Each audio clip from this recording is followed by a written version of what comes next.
got a youngin' in the building. Raven. Raven doesn't know about this music because this is way before her time. She's a dance superstar. Raven, what do you want to hear? Can't you see? By who? Total. There you go. Can't you see? Frost, you got that? Got it. All right, let's do it.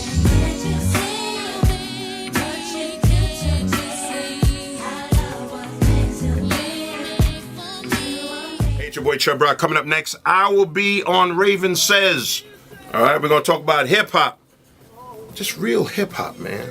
Is it really gone? No, it ain't gone. I'm still here. Hello, guys, and welcome to Raven Says.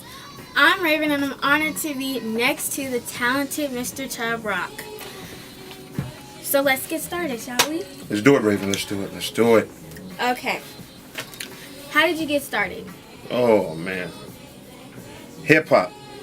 I went to a show with some friends. I snuck in. Don't ever do that. And I was 16, and I got a chance to see Dougie Fresh and a group called Mastodon, Fearless 4. And on the drive home with some close friends, my brother Rob Swinger, Doug Swan, I said, man, we need to be doing this, man.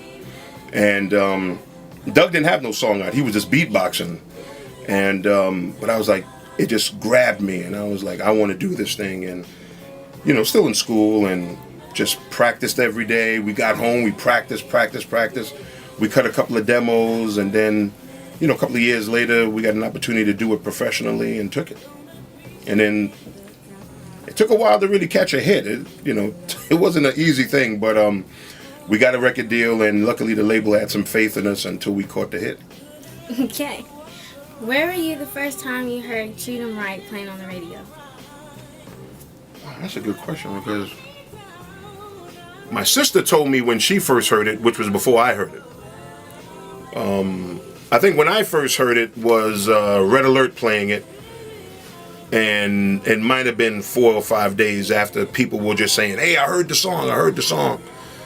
But, you know, it's a luck thing when you get a chance to hear it. And it really freaked me out because I was like, wow, you know, people might really like this, you know, like what I'm doing. So it was a blessing to see that people liked that song and liked what it meant. I wrote the song after a young man named Yusuf Hawkins got killed in New York.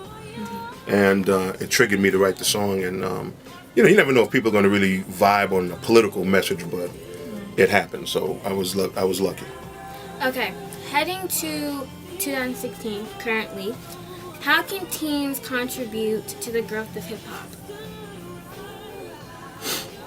Well, I think they're contributing to hip-hop because, you know, music is still going on. But there's not enough television, which is good that you're doing this show, because we had Yo MTV Raps, we had MTV, we had BET and The Basement and all these other shows, and there's none of those shows now.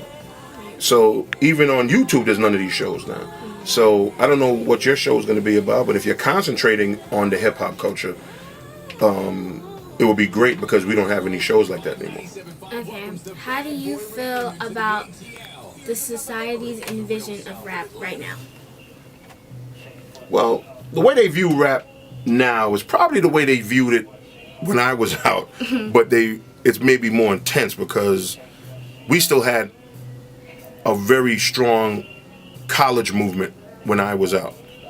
Everybody, you know, because we were out with Public Enemy and X-Clan and Rakim and Knowledge of Self and records I was doing that had fraternities in it, and we did it on college campus, and so everything was very much about going to school and fight the power, and now some of those elements are out of hip-hop, so, you know, it's more the pants sagging and tattoos and various things like that. But so I would think that the masses look at it with a more negative lens than even when I was out, which is unfortunate, because a lot of these young guys, you can't just judge a book by its cover. But some of these guys are very, very brilliant, you know. But okay, well, can you teach me an old school dance? Let me tell you, the problem with the old school dance is that I have 2 left feet. But I would say this: you probably know the dances, you know, the Running Man, because they try to revitalize it now. I tried to do it in BJ's Wholesale Club. It was not pretty. You're the dancer. You know, I'm sure you can do it better than me. But I have a question for you. Yes. What does hip hop mean to you? Hip hop means music. It means, well, it's based around like the African culture, and basically us generation right now, we learn from it, and yeah, that's basically how I feel about it. Okay. Well, let's go take a trip down. Okay. A little lesson. The hip hop culture has 5 parts. Right. Rapping is one. I'm gonna kick a little, not a Dr. Seuss riddle. No. Breakdancing. Dancing is 2. The DJ is 3. Graffiti. An art form. Graffiti is 4. And the 5th is beatbox. So those are the 5 elements of hip hop. Now in your generation, which ones of those are just not there anymore? The art. So graffiti is taken out, which totally taken out. Is there another one? The beatboxing. Beatboxing is odd because none of the young guys want to beatbox no more. Only Dougie, Biz, my man Rozelle. So you got those 2 parts are out. Are the DJ still there?